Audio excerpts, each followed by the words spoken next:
మన నల్గొండ పట్టణంలో ఉన్న ఎన్టీఆర్ స్టాచ్యూని ఇద్దరు గుర్తు తెలియని వ్యక్తులు కారులో వచ్చేసి దానికి తగలబెట్టి వెళ్ళిపోవడం జరుగుతుంది. దీనికి సంబంధించి మనము 48 వార్డ్ ఆఫీసర్ దగ్గర నుంచి, మున్సిపల్ ఆఫీసర్ దగ్గర నుంచి పెటిషన్ తీసుకొని వెంబడే మనము క్రైమ్ నంబర్ 232/26 కింద నల్గొండ టౌన్లో సెక్షన్స్ 326, 196, 126, 324, 292 ఇట్లా సెక్షన్ 4 PDPP యాక్ట్ కింద ఎఫ్ఐఆర్ నమోదు చేయడం జరిగింది.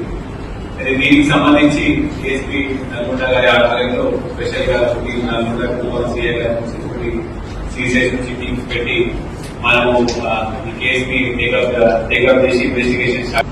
మన నల్గొండ పట్టణంలో ఉన్న ఎన్టీఆర్ స్టాచ్యూని ఇద్దరు గుర్తు తెలియని వ్యక్తులు కారులో వచ్చేసి దానికి తగలబెట్టి వెళ్ళిపోవడం జరుగుతుంది. దీనికి సంబంధించి మనము 48 వార్డ్ ఆఫీసర్ దగ్గర నుంచి, మున్సిపల్ ఆఫీసర్ దగ్గర నుంచి పెటిషన్ తీసుకొని వెంబడే మనము క్రైమ్ నంబర్ 232/26 కింద నల్గొండ టౌన్లో సెక్షన్స్ 326, 196, 126, 324, 292 ఇట్లా సెక్షన్ 4 PDPP యాక్ట్ కింద ఎఫ్ఐఆర్ నమోదు చేయడం జరిగింది.